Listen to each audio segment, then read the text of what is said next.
Hey guys, tonight we're pulling back the curtains on the glittering, perfumed, beautifully lit lie that was 1950s Hollywood. Because underneath all those matching tuxedos and flashbulbs and perfect white smiles, almost every face on that red carpet was wearing a mask. And tonight, we're going to whisper about what was underneath. Before you get comfortable, take a second to like and subscribe, but only if you actually enjoy this. Think of it less as a favor and more as leaving a little candle in the window so I can tuck you back into another forgotten history tomorrow night, and the night after that, and the night after that. Leave a comment telling me where you're listening from and what time it is. I genuinely love reading them. The quiet little map of everyone drifting off together in the dark. Now, dim those lights. You switch on a fan, pull your blanket up, get comfortable. Let the phone fall face down on the nightstand where it can't bother you. If there's a glass of water nearby, good. Tonight's stars drank considerably stronger things, and you don't have to keep up. Breathe in slowly for 4. Hold for 4 and let it out for 6. You don't have to remember any of this. You don't have to follow along. I'm just the night watchman of forgotten Hollywood, and my only job tonight is to let your eyelids get heavy. Let's pause for a second. Have you ever wondered what it would really feel like to kiss your wife on a red carpet under 1,000 flashbulbs while knowing she had been chosen for you, interviewed, vetted, and signed off on by your studio's publicity department? Have you ever wondered what it would feel like to walk into a doctor's office in a town you'd never visited, under a name that wasn't yours, to quietly give birth to a baby you would never be allowed to raise? What would it feel like to change your last name, your birthplace, the shape of your hairline, and the color you wrote on your census form, just to get a screen test?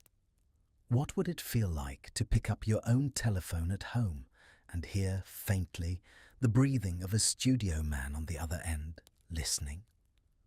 What would it feel like to sit across a polished table from a United States senator in 1951 and be asked, very politely, to name the friends you drank cocktails with at a party in 1938? What would it feel like to swallow a little pill at 6 in the morning to wake up, a second little pill at noon so you wouldn't feel hungry, and a third little pill at midnight so you could finally sleep? Because a piece of paper in a lawyer's drawer said you had to weigh 112 pounds. What would it feel like to open a magazine at the newsstand and see your own most private secret printed in 2-inch letters for 50 cents? And the one I keep coming back to. What would it feel like to live in a town where every smile was a performance, every marriage was a press release, and every secret you kept was worth more in cold cash than the house you slept in?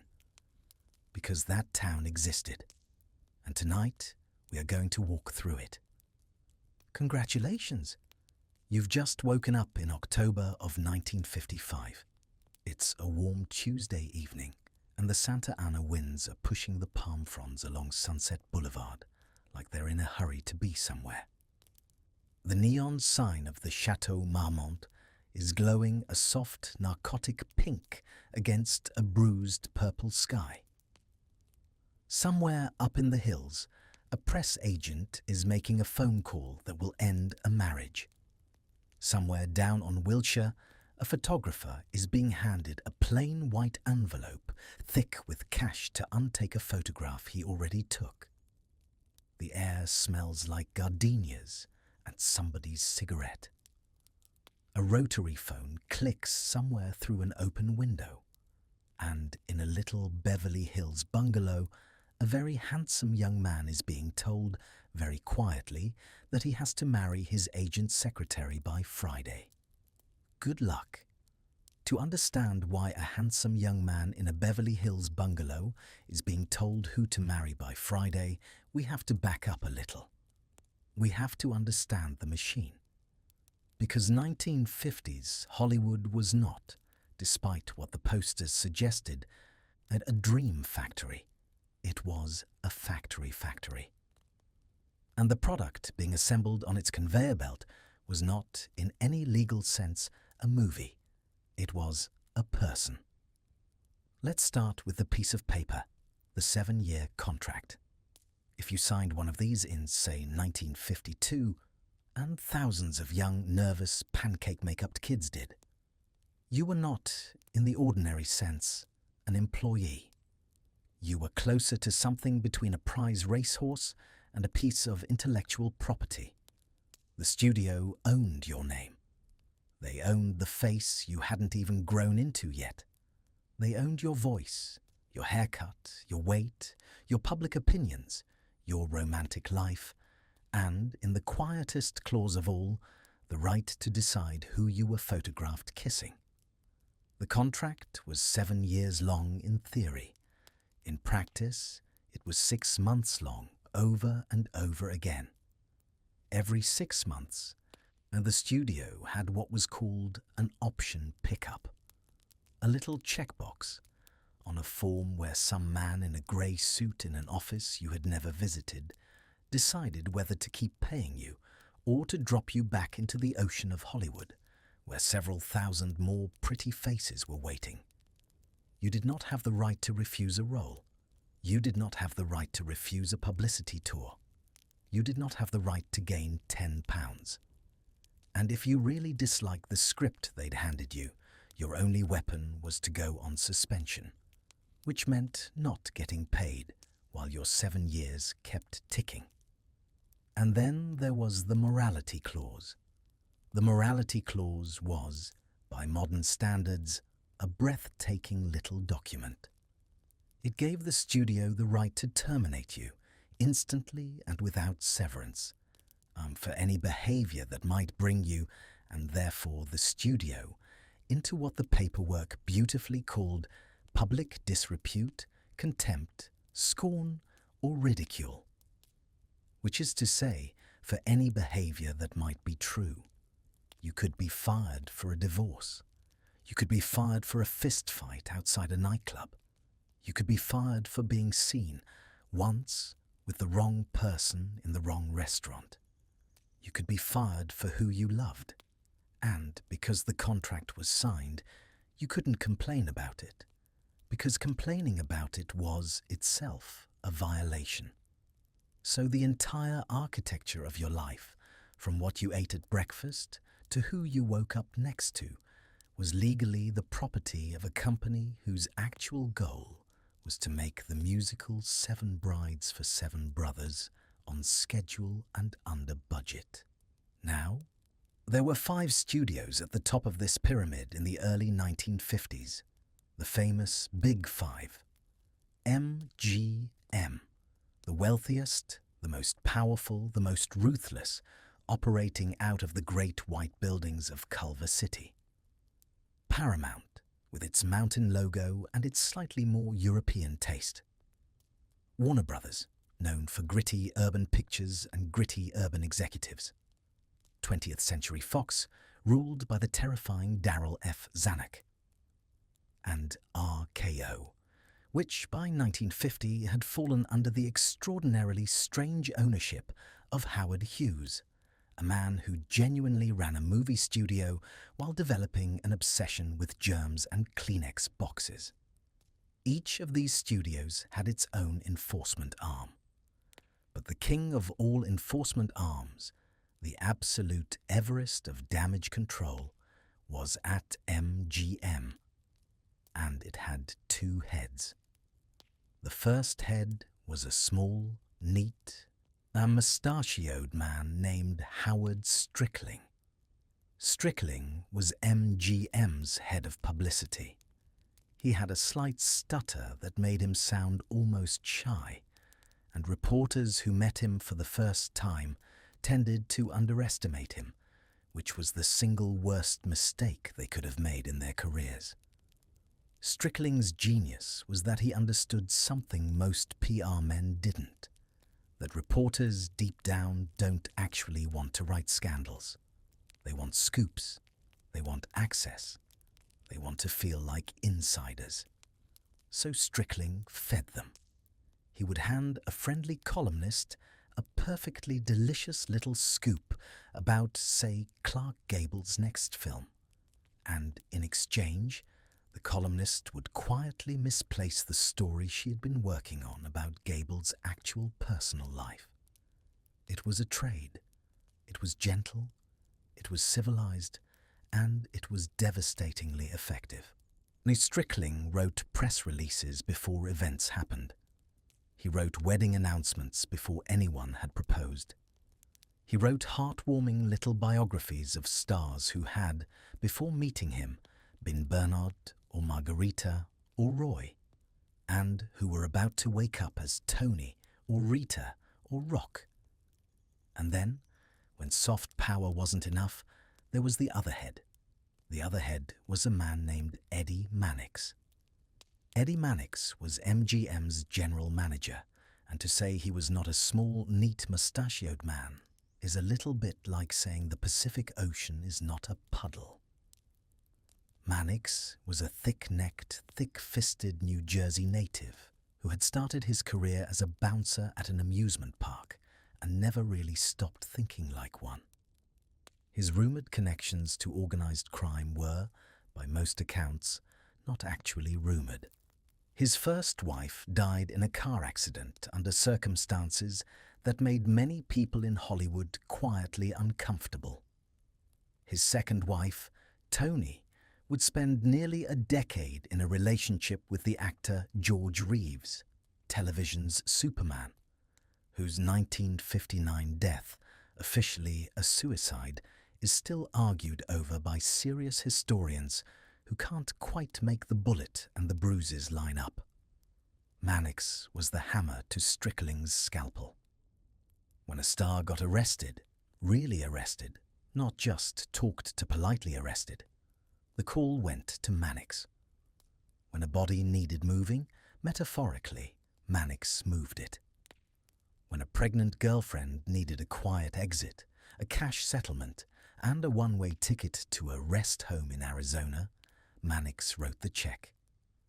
He kept, by all accounts, a literal black bag in his office for that specific purpose. Cash, unmarked, ready. Together, Strickling and Mannix were known around town in a whisper as the Fixers. And the Fixer system ran deeper than just two men.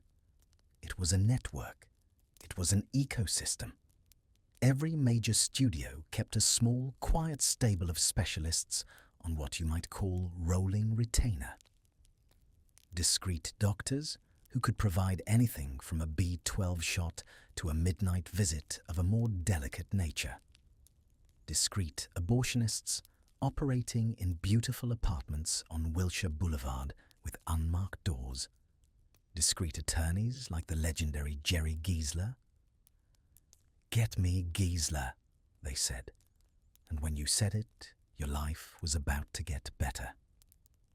Giesler was the man who walked Errol Flynn out of a 1942 statutory rape case with an acquittal. Giesler was the man who got Robert Mitchum back to work after a 1948 marijuana arrest that should have ended him. Giesler was the man Lana Turner would call, a decade later, on the worst night of her life, when her 14-year-old daughter stabbed a gangster to death on her bedroom floor. If you were rich and famous and in serious trouble at 3 a.m. in Los Angeles in the 1950s, the first number you called was Giesler's. There were also bail bondsmen on speed dial. There were cooperative cops. There were newspaper editors whose Christmas bonuses came quietly in the form of a suite at the Beverly Hills Hotel and a case of very good scotch. There was, stretching like a spiderweb over the city, an entire informal infrastructure whose job was to make sure the face in the poster and the face in the mirror never, ever had to meet. Now, did the stars know all this? Did they know their own phones were being tapped? Not by the FBI, although that was also happening, but by their own studios.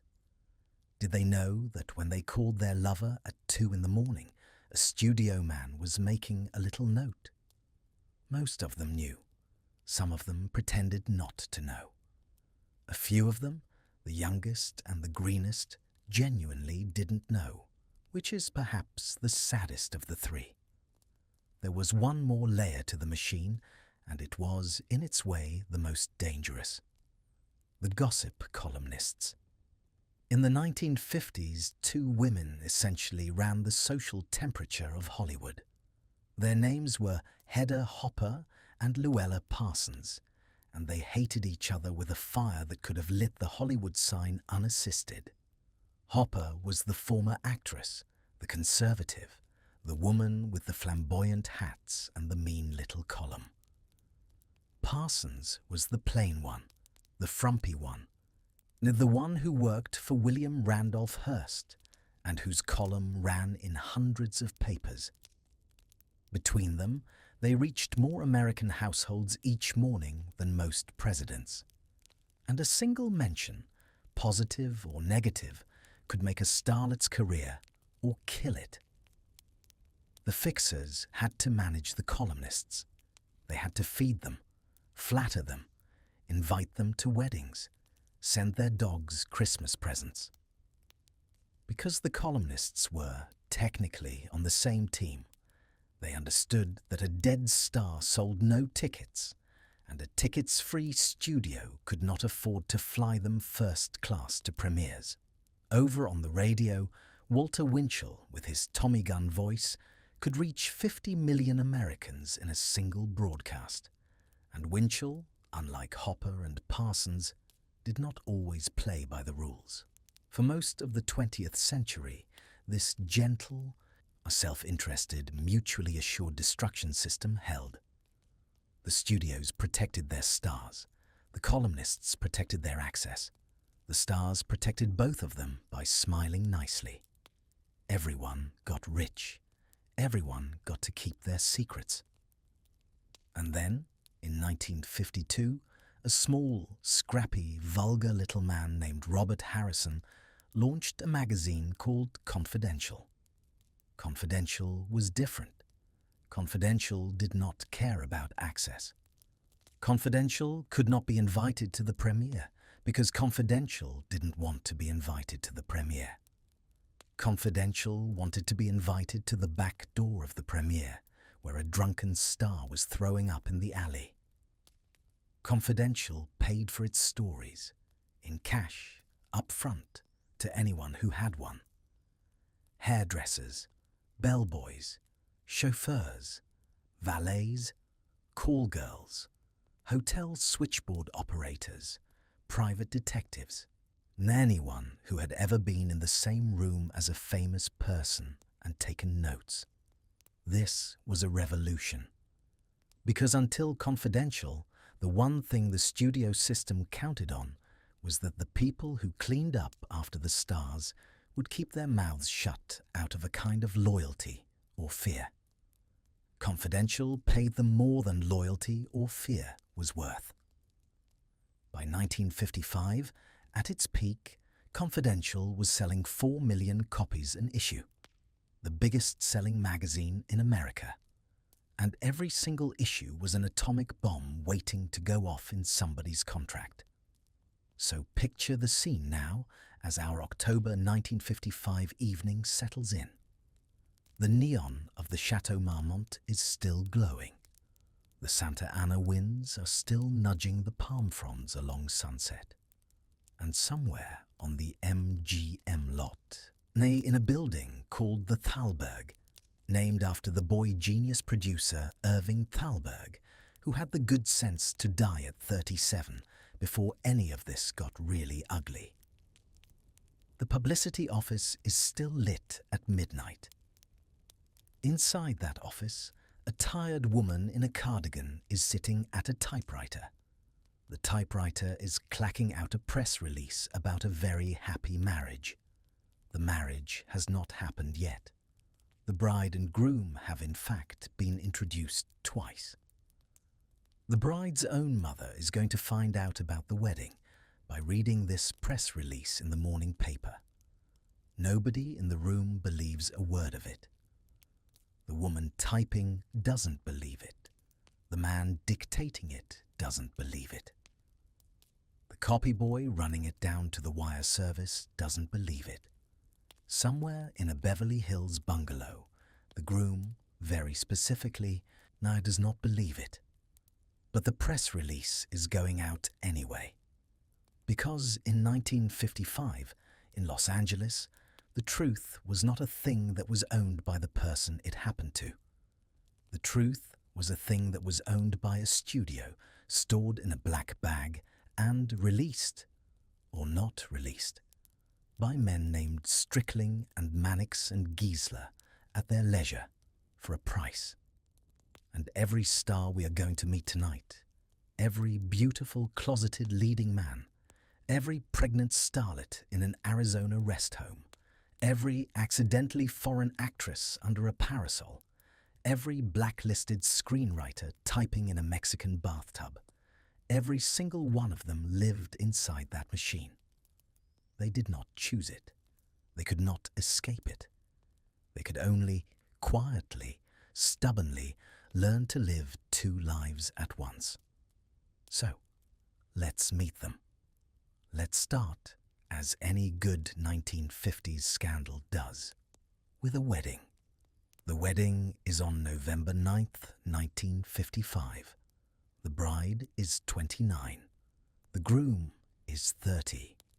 The location is Santa Barbara, about 90 miles up the coast, chosen specifically because it is not Los Angeles, and therefore not crawling with photographers who might notice how strange this whole thing feels.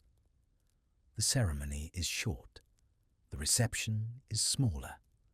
The press release, written, of course, by a studio publicity department, describes the couple as radiant. The bride, Phyllis Gates, is a trim blonde woman with a pleasant smile who has, until about 36 hours ago, been working as a secretary. The groom is a 6'4" former truck driver from Winnetka, Illinois, who was born Roy Harold Scherer Jr. and who has, in the last 4 years, become one of the most beautiful, most bankable, and most photographed men in the world under the name Rock Hudson. The marriage will last 2.5 years. The marriage will end in a cash settlement, a non-disclosure agreement, and a long, strange silence that will not fully break for 30 years. The marriage will, if we are being completely honest, have very little to do with love.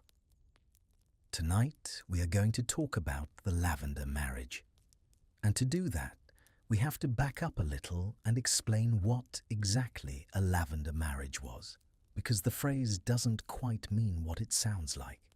The term is old Hollywood slang, reaching back to the 1920s, when a certain kind of staged heterosexual union was quietly arranged between two people, often one gay man and one gay woman, sometimes one gay star and one agreeable secretary or acquaintance, specifically to provide cover. Lavender, in the slang of the early 20th century, was a colour associated with homosexuality. The marriages were lavender because they were, underneath the white dress and the wedding cake, something else entirely. They were contracts. They were insurance policies. They were, in a very real way, costumes. And the 1950s were their golden age. Why? Because in the 1950s, the Hollywood machine had 3 things working in perfect, terrifying alignment. The first was the morality clause, which we've already met. That little paragraph in every contract that allowed a studio to destroy a star for public disrepute. The second was the Motion Picture Production Code, the Hays Code, which explicitly forbade any depiction of, and I am quoting, sex perversion or any inference to it, a phrase that meant homosexuality, and, in case anyone missed it, also meant homosexuality. And the third was the law. In 1955, being gay was not just socially ruinous. It was illegal. In every state, sodomy laws could send you to prison. The Los Angeles Police Department had a vice squad whose entire purpose was to raid gay bars, arrest the patrons, and publish their names in the paper the next morning. Careers were ended by a single arrest. Lives were ended by a single arrest. So, if you were gay and famous and under a 7-year contract and your face sold magazines, you had essentially 3 options. You could quit. You could kill yourself. Or you could get married. Most people chose option 3. Which brings us back to Rock Hudson. Rock Hudson, as a manufactured entity, was largely the invention of one man. His name was Henry Wilson, and if the fixers we met earlier were the architects of the Hollywood cover-up, Henry Wilson was the boutique contractor who specialized in one very particular kind of cover, the beefcake leading man with a secret. Wilson was a talent agent, small, slick, and relentlessly energetic, who in the late 1940s and the 1950s assembled the most extraordinary stable of good-looking young men Hollywood has ever seen, and nearly every single one of them was gay. Wilson's clients were an entire generation of 1950s heartthrobs. Rock Hudson, Tab Hunter, born Arthur Galeon, Rory Calhoun, born Francis Timothy McCown, who had a prison record for armed robbery that Wilson made simply disappear, Guy Madison, born Robert Mosley, Troy Donahue, born Merle Johnson, Chad Everett, John Derrick, sort of. A parade of jawlines. Wilson's method was a kind of total personal reconstruction. He would take a handsome young man, usually broke, usually hungry, usually gay, and he would rename him. And the names he chose were genuinely a little insane. Rock, Tab, Rory, Troy, Chad, Lance, Guy. If you ever wondered why every 1950s leading man sounds like a cartoon surfer, it is because one man in a Beverly Hills office was assigning those names out of some private register that made sense only to him. Wilson would then rebuild the biography, the Midwestern boyhood, the football career that never happened, the beloved mother, the aw-shucks temperament. He would teach the young man how to walk, how to talk, how to laugh in a way that registered as straight, how to put an arm around a starlet at a premiere without looking like he would rather be putting his arm around the starlet's brother. And then, and this was the cruelest part, Wilson would quietly keep a file on each of them. Every arrest, every hotel room, every unwise phone call. Because Wilson understood something that made him both extremely good at his job and extremely, almost supernaturally unpleasant as a human being. In a world where every one of his clients was a secret, he could always sacrifice one to save another. And he would. When the time came, he did. The time came in September 1955. Confidential magazine, our scrappy blackmail by subscription outfit from the previous chapter, had been working on a story. The story was that Rock Hudson, the year's biggest romantic leading man, fresh off of Magnificent Obsession and All That Heaven Allows, was gay. Confidential had sources. Confidential had photographs. Confidential was preparing to drop an issue that would have, in one afternoon, ended Rock Hudson's career, broken his contract with Universal, voided something in the neighborhood of $1 million of future earnings, and sent a not insignificant ripple through several other closets in town. Henry Wilson went to work. What exactly Wilson did in the rooms where this was negotiated has never been fully confirmed, and the men involved are all dead, and the magazine's own records are scattered. But the story, told later by multiple Wilson associates and broadly accepted by biographers, is this. Wilson went to Confidential and he made a trade. He offered them, in place of the Rock Hudson story, 2 smaller stories about 2 smaller Wilson clients. One was Rory Calhoun's armed robbery prison record, which Wilson had been hiding for years. The other was Tab Hunter's 1950 arrest at a party in Walnut Park, a so-called pajama party, raided by the Vice Squad, where Hunter, then 19, had been charged with disorderly conduct alongside about 24 other young men. The charges had been quietly reduced and forgotten. Wilson unforgot them. The trade worked. Confidential killed the Hudson piece. In its place, the magazine ran the Calhoun story. But for the grace of God, still I'd be a convict. And, slightly later, the Hunter piece. Rory Calhoun's career survived because audiences, somewhat charmingly, decided an ex-con was a kind of romantic. Tab Hunter's career also somehow survived, partly because Warner Brothers rallied around him, and partly because the specific nature of the 1950 arrest was described vaguely enough that fans could tell themselves it was nothing. Rock Hudson, for his part, got the rest of the treatment, because killing the magazine story was only step 1. Step 2 was insurance. Step 2 was a wife. Phyllis Gates was Henry Wilson's secretary. She was pleasant, efficient, and, by most accounts, genuinely fond of Rock Hudson as a person. There is still an argument among biographers about how much she knew going into the marriage. Gates, in her own later memoir, would insist she did not know he was gay. The evidence suggests she knew more than she admitted. The weight of the evidence also suggests that as a 29-year-old woman in a town that did not generously reward 29-year-old women, marrying Rock Hudson was not an opportunity anyone was going to turn down, regardless of bedroom arrangements. The proposal was brisk. The wedding, as we said, was in Santa Barbara.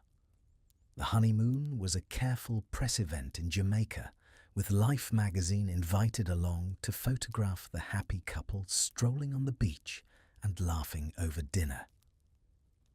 The photographs are, if you look at them now, strange and a little heartbreaking. The smiles are correct. The body language is correct. The eyes have that particular middle-distance quality of people who are very, very aware of the camera. Inside the marriage, reality was more complicated. Separate bedrooms, by some accounts. Rock's friends coming and going. Phyllis, reportedly, at one point, hiring a private detective to follow her own husband. A detective who was, almost certainly, on somebody else's payroll too, because in Hollywood in 1955, every private detective was on somebody else's payroll. By early 1958, the marriage was openly falling apart. The divorce went through in April of that year. Phyllis got alimony of $250 a month for 10 years. She also signed paperwork that bound her, effectively for life, to a particular version of the story. She never, in any public venue, described Rock Hudson as gay. Not in 1958, not in 1985 when he was dying. Not until her own memoir many years later, and even then cautiously. Rock Hudson went on to become Rock Hudson. Pillow Talk with Doris Day in 1959 would make him the biggest romantic comedy star in the world. Giant, Seconds, 1,000 magazine covers, a television career, a long and devoted and almost entirely private romantic life with a series of men, none of whom you ever read about in a column. He would, for the rest of his life, refer to himself as having lived, and I am quoting here, like two people. And then, on July 25th, 1985, he would stand on a stage in Paris, gaunt and grey, having announced that he had AIDS. He would die on October 2nd, 1985, at home in Beverly Hills. He was the first major American celebrity to publicly die of the disease, and his death changed the American conversation about AIDS in a way that, in that moment, saved lives. The mask, at the very end, had come off, but it had been on for 34 years. And this is the thing we have to sit with. Rock Hudson was not unusual. He was typical. He was one of many. Consider Van Johnson, MGM's bright, freckled, sweater-wearing heartthrob of the 1940s. In 1947, Van Johnson married a woman named Evie Wynn. Evie Wynn was, at the time of the wedding, still married to a man named Keenan Wynn. Keenan Wynn was Van Johnson's lover. The three of them simply rearranged. Evie divorced Keenan, married Van, and stayed for 20 years in a marriage. Van Johnson himself later called a deal. Keenan remained in the family's orbit. The three of them went on vacations together. MGM arranged it. MGM paid for it. Consider Cary Grant, the single most effortlessly charming man to ever stand in front of a camera. Grant was married 5 times, to 5 women, in long and public unions that were all, in their way, very convincing. He also lived for nearly 12 years, on and off in the 1930s. With his friend and fellow actor Randolph Scott, in a Santa Monica beach house that the fan magazines of the day referred to, genuinely, with a completely straight face, as Bachelor Hall. There are photographs. They are, to modern eyes, almost absurd. Carrie and Randy in matching aprons. Carrie and Randy by the pool. Carrie and Randy feeding each other breakfast. Published in Modern Screen. Presented as proof of wholesome male friendship. Nobody asked questions. Nobody was allowed to ask questions. Consider Raymond Burr, television's Perry Mason, who spent his entire career telling reporters about a tragic first wife who had died in a plane crash and a tragic young son who had died of leukemia. Neither of them had ever existed. Burr lived quietly for decades with his partner Robert Benavides. The invented wife and the invented dead child were simply stories in publicity files, repeated in interview after interview, reprinted in obituaries, and only untangled by researchers after both men had died. And then consider the daily mechanics of all of this. The cover dates where a studio would send a young woman, usually an aspiring actress herself, on her own contract, to be photographed on your arm at a premiere, neither of you pretending very hard to enjoy it. The staged beach photos, the planted column items. Rock Hudson has been seen out lately with the lovely starlet. Fill in the blank, rotating weekly. The separate bedrooms in a shared house. The code words in telegrams. The careful nickname you used for your actual partner in public so that no one would catch on. The constant, exhausting, grinding, low-grade surveillance, not just from the studios and the columnists, but from your own neighbors, your own grocer, your own doctor. And the toll. The absolute, grinding, cumulative toll. Rock Hudson, toward the end of his life, spoke about the exhaustion of it, of living inside a costume so thick and so permanent that he sometimes could not locate himself inside it. Cary Grant turned to LSD therapy in the 1950s under the guidance of a Beverly Hills psychiatrist, specifically to try to untangle who he actually was from who he had been paid to be. Van Johnson, in his last years, lived quietly alone and did not give interviews. Montgomery Clift, whom we are about to meet, drank and pilled himself into a long, slow vanishing. Anthony Perkins, whom we are also about to meet, submitted himself to conversion therapy in a genuine attempt to stop being the thing he was. These were the most watched men in the world, and every single one of them spent a lifetime being watched for the wrong thing. So picture it one more time, because I want you to really sit inside it. November 9th, 1955. Santa Barbara. Rock Hudson, 6'4", unspeakably handsome, is cutting a wedding cake with a knife wrapped in white ribbon. The flashbulbs are popping.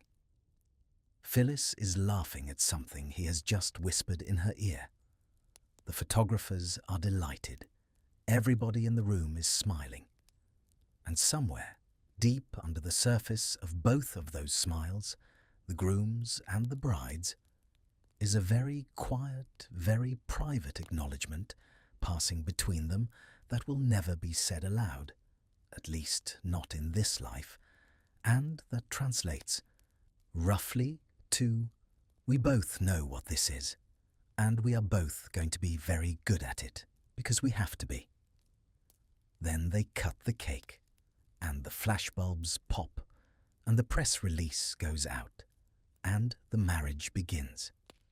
Now let's meet the ones who couldn't get married. Because not everyone could manage the Rock Hudson solution. Not everyone had a Henry Wilson to engineer the wife and the secretary and the Santa Barbara chapel on a 3-week timeline. Some of the most gifted, most photographed, most adored men of the 1950s simply refused the marriage cover, or refused it too long, or took it and broke anyway underneath the weight. These are the men tonight's story has to slow down for, because their lives, more than anyone's, show you what the mask actually cost. Start with Montgomery Clift. He is, in a lot of ways, the most heartbreaking figure in this whole night. Born in 1920 in Omaha, Nebraska, into a wealthy family that lost most of its money in the crash, he grew up half in Europe and half in New York, privately tutored, speaking several languages, an almost unreasonably beautiful child who grew into an almost unreasonably beautiful young man. He went to the stage first, Broadway, serious theatre, method work. And when Hollywood came calling, he did something that almost nobody else at his level of talent did in that era. He said no to the contract. Monty Clift freelanced. He would not sign his life to a studio. He would do one picture, negotiate the next, keep his home in New York, keep his friends in New York, keep, in theory, some small perimeter of a life that was his. And it meant he had more creative freedom than almost anyone of his generation. It also meant he did not have the studio protection the others had. No Strickling, no Mannix, no fixer sitting in a Beverly Hills office with a black bag ready for a phone call at 3 a.m. Monty Clift, when things went wrong, had only Monty Clift. Keep that in mind. In 1948, he made Red River with John Wayne, and a nation that had never heard of him walked out of theatres not able to talk about anyone else. In 1951, he made A Place in the Sun with Elizabeth Taylor, and the chemistry between them was so visible, so electric, so legible on every single frame, that the fan magazines immediately declared them in love. They weren't. Not like that. They were something, in a way, deeper. Elizabeth Taylor called Monty Clift her twin. And they slept in the same bed, platonically, more nights than anyone can count. She wrote him letters, and he wrote her back. She knew everything about him. She knew specifically that he loved men. And she loved him anyway, ferociously, protectively, for as long as he lived. What Monty Clift could not do was live comfortably inside his own skin. His biographers, his friends, his lovers, his letters all tell the same story. He was racked by guilt about his sexuality in the way only a child of a particular Episcopalian upper-class generation could be. He drank. He took pills. He fell into relationships with men he couldn't acknowledge in daylight, and the not acknowledging ate him alive. His closest male companion for years, Jack Larson, later famous as Jimmy Olsen on the Superman television show, spoke decades later of a man who was never not in pain about who he was. And then came the night of May 12th, 1956. There had been a small dinner party at Elizabeth Taylor's house on a winding road in Benedict Canyon. Monty had been drinking, a little, not unusually for him. He left around 11. He got into his car and he started down the hill, and he did not make the turn. The car went straight into a telephone pole. The front end crumpled into his face. Taylor heard the crash from inside the house. She ran, in heels, down the dark road. Rock Hudson, who was also at the party, ran with her. When Taylor reached the car, Monty was conscious and choking. 2 of his front teeth had been knocked loose and were lodged in his throat. She reached, and I want you to picture this, a 24-year-old actress in an evening gown. She reached her own fingers into his mouth, and she pulled those teeth out, and she kept him alive until the ambulance came. She also, in that same moment, kept the story managed. When the press arrived, Taylor stood at the top of the driveway and informed them, icily, that if any of them photographed Monty's face, she would personally make sure they never worked again. Not one photograph of the crash ran. Not one. That is a woman with, let us say, a specific kind of power, and she used it for love. His face was rebuilt over months of surgeries. It was never the same. One side of his smile did not move correctly. His jaw was wired. He was in constant pain, and for that pain doctors gave him, because this is the 1950s, essentially unlimited prescriptions. His biographer, Patricia Bosworth, would later call the decade that followed the longest suicide in Hollywood history. He kept working. He made Raintree County, finishing it after the crash with Taylor gently coaching him line by line. He made The Young Lions suddenly last summer, Judgment at Nuremberg. He was nominated for an Oscar for a 7-minute performance in Nuremberg that is genuinely one of the great small pieces of acting ever committed to film. And he died in 1966 of a heart attack in his townhouse on East 61st Street in New York at the age of 45, alone. His longtime companion found him in bed the next morning, television still on, glasses still on his face. Now move sideways and a little bit earlier to James Dean. Dean is the one everyone thinks they know. Red jacket, cigarette, mumbled line reading, dead at 24. He made exactly 3 films. East of Eden in 1955, Rebel Without a Cause that same year, Giant finishing post-production when he died. And on the afternoon of September 30th, 1955, he was driving his silver Porsche 550 Spider up Route 466 toward a race at Salinas when a Ford Tudor turning left across the intersection at routes 46 and 41 near a wide spot in the road called Chulam pulled directly into his lane. He was killed almost instantly. He had been famous in the national sense for about 6 months.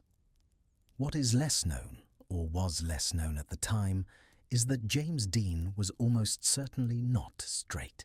The evidence is extensive, and it is worth being careful with it, because Dean himself gave one of the few on-the-record answers anyone ever gave to the question in that decade. Asked directly by a reporter, he said, and I am quoting him, "I'm not going to go through life with one hand tied behind my back." That is a remarkable sentence for a young man to say in 1955. It is essentially the only honest sentence about his private life any of these men ever said out loud to a journalist. He had, earlier in his career, lived with a radio advertising producer named Rogers Brackett, an older, sophisticated, well-connected man who introduced Dean to the people who got him his first real auditions.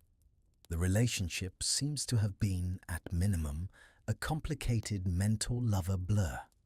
He had, on the record, a series of intense friendships with men.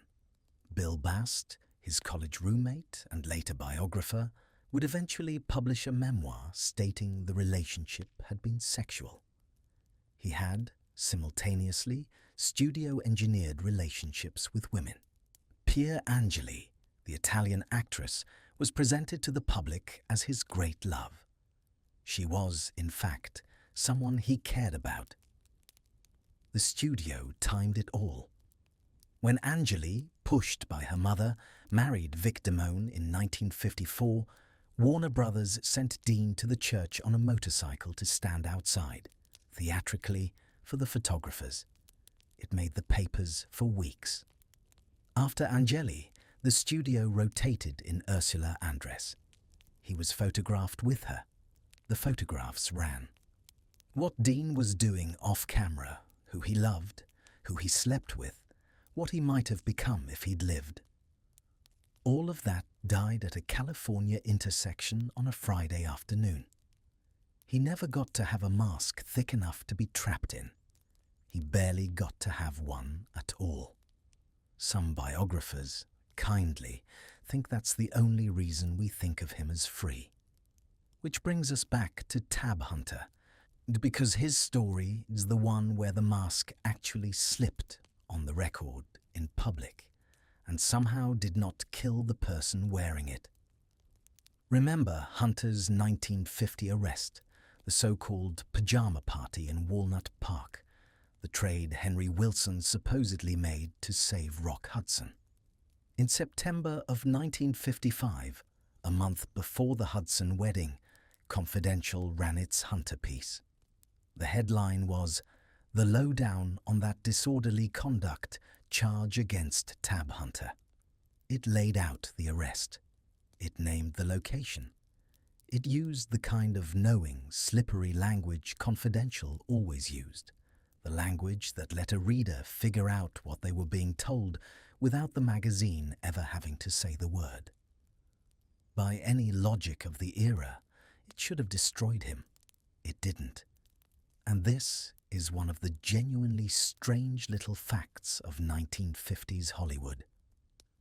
Tab Hunter, 24 years old, square-jawed, blonde, essentially the most wholesome-looking human being Warner Brothers had on the lot, somehow survived the story. Warner Brothers put him on every magazine cover they could. They put him in Battle Cry, in Damn Yankees, in a pop music career where he somehow had a #1 single. They flooded the zone with an image so clean that the Confidential piece just sort of dissolved. The fans, young girls mostly, didn't want to believe it, so they didn't. What the fans genuinely did not know was that while Hunter was being photographed at premieres with Natalie Wood and Debbie Reynolds, He was in a serious, ongoing 3-year romantic relationship with another Warner Brothers contract player, a young man named Anthony Perkins. They met around 1956. They were both under studio contracts, and they were both in the impossibly strange position of being young, famous, beautiful, closeted men working at the exact same studio. They shared, at various points, a house. They traveled together. They rode horses together, Hunter being an accomplished equestrian, Perkins learning to ride for him. There exist photographs of them from this period that, like the Cary Grant and Randolph Scott photographs of the 1930s, are, to modern eyes, completely unambiguous, and in the 1950s were simply captioned as two young stars being good pals. The relationship ended around 1959, quietly and painfully on both sides, under pressure that no one reading a fan magazine would have understood. And then there is Anthony Perkins on his own, who may be the most painful study in this whole chapter. Born in 1932, son of the actor Osgood Perkins, he was bookish, shy, strange in the specific way a certain kind of sensitive young man of that generation was strange. He would, of course, become world famous for playing Norman Bates in Psycho in 1960, a role that required him to present, on screen, a deeply repressed young man with a split sense of self, which, to people who knew him, was not the easiest acting stretch. After Hunter, Perkins entered a long relationship with the dancer and choreographer Grover Dale. He also, and this is the part that stays with you, spent years in psychoanalysis specifically aimed at converting him to heterosexuality. He genuinely believed for a while that it could work. He genuinely tried. In 1973, he married Berry Berenson, a photographer, sister of the actress Marisa Berenson. They had 2 sons. He loved her, by all accounts. He also, by all accounts, never stopped being who he had always been. He died of AIDS in 1992. Berry Berenson, tragically, would die almost a decade later aboard American Airlines Flight 11 on September 11, 2001. And around all of these men, every night was the particular texture of closeted 1950s life. The Los Angeles Police Department's Vice Squad cruised the bars of what was not yet called West Hollywood, but was already the neighborhood where gay men quietly lived and quietly drank. Plainclothes officers sat at bar stools and waited for a look, a hand on a shoulder, a conversation that could be escalated into a charge. Arrests meant your name in the newspaper under a charge called lewd vagrancy or disorderly conduct. Arrests meant the end of a career in almost any profession, but particularly this one. There were places you could go, and briefly, the back rooms of certain bars, certain houses in Laurel Canyon, the drag reviews at Finocchio's up in San Francisco, private parties in the Hollywood Hills where the curtains were drawn before anything could be laughed at. There was a whole coded vocabulary. Confirmed bachelor, musical, sensitive, friend of Dorothy. Everybody in the know knew. Nobody in the know wrote it down. And the men we've been talking about, Monty, Jimmy, Tab, Tony and Rock, and Van, and Carrie, and Raymond, and 100 others whose names we simply don't have time for tonight, spent their nights in those back rooms and behind those drawn curtains, and spent their days being photographed, kissing the hands of women they barely knew. They went to the premieres. They smiled at the flashbulbs. They went home, and they changed out of the costume. And then, somewhere between midnight and 2 a.m., the real person came back out for a few hours, and then the sun came up, and the costume went back on. It is not possible to live that way without it costing you something. And for every closeted man in Hollywood in 1955, there was a woman in Hollywood in 1955 paying a different price entirely for a different secret under a different kind of machinery. Because while the studios were busy hiding who these men loved, they were busier still hiding what the women had done, and in some cases, what had been done to them. Let's talk about the babies that did not officially exist, the pregnancies that were vacations, the daughters who were nieces, the sons who were adopted out of orphanages that, on closer inspection, did not quite exist either. Because in the 1950s, a male star could father a child out of wedlock, and if the studio was fast enough and the fixer was good enough, the story simply never happened. But a female star who got pregnant outside of a marriage the studio approved of was facing something closer to annihilation. Her contract, her image, her fan base, her income, her self-concept. All of it rested on a very specific, very fragile public idea of what a good girl was. And a good girl in 1955 did not get pregnant by a married man. A good girl did not get pregnant by anybody she was not married to. A good girl, ideally, didn't even seem to know where babies came from. So when real life intervened, and real life, being real life, did intervene constantly, the studios had a whole private infrastructure for making the pregnancy disappear, or, in one particularly Baroque case we are about to discuss, for making the pregnancy reappear later as an adoption. Which brings us to Loretta Young. Loretta Young, born in 1913, was one of the most devout Catholics in Hollywood. She kept a swear jar on set, a real one. If you cursed, you paid her a nickel, and the nickels went to the Motion Picture Relief Fund. She went to Mass. She wore crosses. She lectured other actors about their language. She was, by every public measure, the most morally composed woman in the industry. In the winter of 1935, she was 22 years old and filming a movie called The Call of the Wild in the snowy mountains outside Bellingham, Washington. Her co-star was Clark Gable.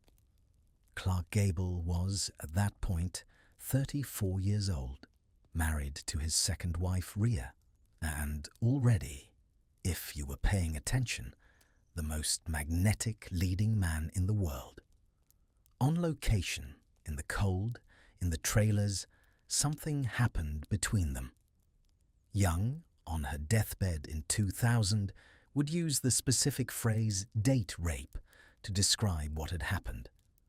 The historical record is complicated, and the surviving accounts don't all agree, but what is not in dispute is that she became pregnant. And that pregnancy, in 1935, for a devoutly Catholic single actress under contract, was an extinction-level event. So Loretta Young did what Catholic actresses did. She did not have an abortion. She disappeared instead. She went first to Europe, ostensibly on a long vacation. She came home. She hid in a little bungalow in Venice, California, with her mother and a nurse. She wore loose dresses. She told reporters she was ill. On November 6, 1935, she gave birth to a daughter. She named the baby Judith. And then, and this is the part that is so strange it reads like something out of a novel, Loretta Young gave birth, hid the baby for 19 months, and then, in 1937, walked into an orphanage, pretended to have never seen the child before, and adopted her own daughter in front of photographers. The photographers were there because she was Loretta Young. Loretta Young adopting an orphan was a lovely story. The fan magazines ran it. America thought, what a good Catholic woman.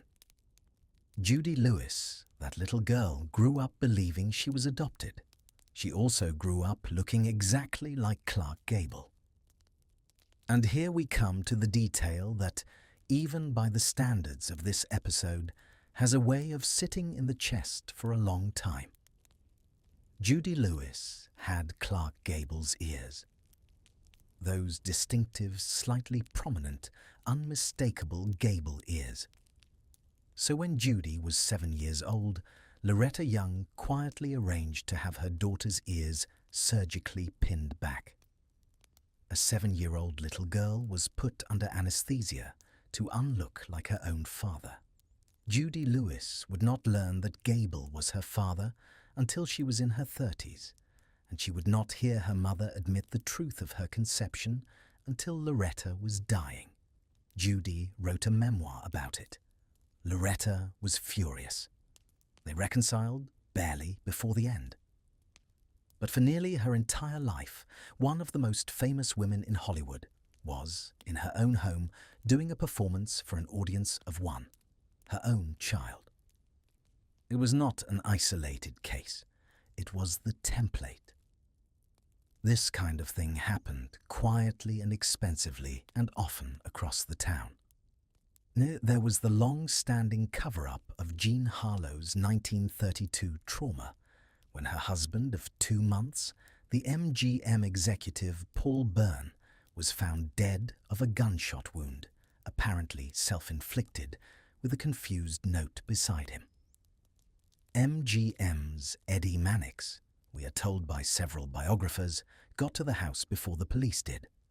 What Mannix rearranged or removed, nobody can say for sure. But the lesson, that a fixer could beat a homicide detective to a body, was not lost on anyone watching. Move forward 15 years to 1949. Ingrid Bergman. Nobody in Hollywood was more beloved. She was the Swedish saint. She had been Ilsa in Casablanca. She had been Joan of Arc. She was, for American audiences, almost literally a symbol of purity, to the point where fan letters addressed her as our Ingrid. And then she went to Italy to make a film called Stromboli with the Italian neorealist director Roberto Rossellini. And she fell in love with him, and she did not disappear. She did the opposite of disappear. She wrote Rossellini a now famous letter offering to work with him. She left her husband, Petter Lindstrom, in Los Angeles. She left her young daughter, Pia, and she had a child with Rossellini, a son named Robertino, born in February 1950, while she was still legally married to another man. It was the scandal of the decade.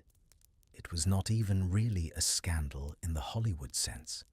It was a scandal in the American cultural sense. It was denounced from pulpits. Theaters pulled her films. The RKO publicity department went into emergency mode, and the emergency was unsolvable. And because Bergman had not bothered to hide anything, she had simply lived her life in front of the American public, and the American public at that particular temperature in 1950 could not take it. And then, on March 14th, 1950, a United States Senator, Edwin C. Johnson of Colorado, actually stood up on the floor of the Senate and gave a speech about Ingrid Bergman. He called her, and I am quoting him directly, a powerful influence for evil. He proposed a bill requiring actors to be licensed for moral character. The bill went nowhere, as deranged bills tend to, but the speech did its work. Bergman was, effectively, exiled. For 7 years, she could not come home. She made films in Europe. She won awards in Europe. She was not invited back to Hollywood until 1956, when 20th Century Fox quietly cast her as the lost Russian princess in Anastasia, and she came home, and she won the Academy Award for Best Actress. and the same audience that had wanted her burned at the stake in 1950 now stood up and applauded. What she had done had not changed. What had changed was the country's attention span and the studio's need for her. Other women paid quieter prices for smaller secrets. Jane Wyman, who had been married to a B-list actor named Ronald Reagan, went through a 1947 pregnancy that ended in the premature birth and almost immediate death of a baby girl named Christine. The marriage, already strained by Reagan's political evolution and by what Wyman experienced as his endless, exhausting talking, did not survive the loss. They divorced in 1948. Wyman went on to win an Academy Award for Johnny Belinda that same year, playing with tragic perfectness for her own life a woman who could not speak. Reagan, of course, went on to other things. Judy Garland was in and out of the MGM medical office constantly in the 1940s. The specific allegation, supported by her own later testimony and by the testimony of her mother, is that in 1942, when she was 20 years old and pregnant by her first husband, David Rose, MGM pressured her into an abortion because a pregnancy would have interrupted the filming of For Me and My Gal. She had the abortion. She never got over it. She would refer to it in interviews and in letters for the rest of her life. She had 2 more pregnancies terminated in similar circumstances over the next few years. By the time she gave birth to Liza Minnelli in 1946, Judy Garland had already paid a price for MGM's shooting schedule that no one could fully add up. And Lana Turner. Lana Turner was married 7 times. 7. If you think that's a lot, you are correct. She was the kind of woman whose life the fan magazines wrote about as if it were a continuing serial drama, because, from the outside, it was. But the night that everything she had built almost collapsed was April 4th, 1958, in the pink house on North Bedford Drive in Beverly Hills. Turner's boyfriend, a handsome, violent, mobbed-up, steroidally intense man named Johnny Stompanato, was upstairs in her bedroom. He had been, by multiple accounts, hitting her and threatening her for months. Turner's 14-year-old daughter, Cheryl Crane, was in the house that night. And when the yelling escalated into something Cheryl believed was about to kill her mother, Cheryl walked into the kitchen, picked up an 8-inch kitchen knife, walked upstairs, and drove the knife into Johnny Stompanato's abdomen. He died in minutes. The phone call did not go to the police first. The phone call went to Jerry Giesler, the same attorney to the stars we met earlier, the man whose unlisted number was in every important Rolodex in town. Giesler got there. The LAPD got there second. Lana Turner went to the inquest, wore a grey suit, gave the performance of her life on the witness stand, and her daughter's killing of a mob enforcer was ruled justifiable homicide. Turner's career did not die. It actually, in the short term, benefited. Imitation of Life came out the next year. It was the biggest hit of her career. The public, which had wanted to burn Ingrid Bergman at the stake over an affair, somehow forgave Lana Turner for a killing in her bedroom because the story had the right shape. Giesler, very quietly, made sure it did. Around all of this was a whole shadow infrastructure that very few people have ever properly described. There were homes for unwed mothers, some of them officially run by Catholic orders, in Arizona, in New Mexico, in the quiet agricultural towns of California's Central Valley, where studio actresses could check in under fake names and wait out a pregnancy. There were specific doctors working out of specific medical offices who accepted cash and kept no files. There was, for those who needed the other solution, a Park Avenue physician named Dr. Leopold Brandenburg, whose name appeared in whispered form in several actresses' memoirs. There were rest cures at sanitariums that were rest cures in name only. There were the travel itineraries that vanished and the production schedules that mysteriously opened up for 4 months. And above all of it, there was the double standard, stark and ugly and completely unexamined in its time, that said a man in Hollywood could father a child outside his marriage and be back on set by Monday, and a woman in Hollywood could be finished, utterly, by the same biology she could not, being a human being with a body entirely control. And the cruelest part, genuinely the cruelest part, was that the woman knew it. She knew she could not go to the studio doctor without the studio hearing about it. She knew her husband, if she had one, might be told before she was. She knew a sympathetic nurse might also be on somebody's payroll. She knew the gossip columnist across town was already watching her waistline at premieres. She lived every day inside a body that could, at any moment, betray her career to a fixer. And the fixer was not on her side. The fixer was on the studio's side. The studio was a corporation. Corporations have no grief.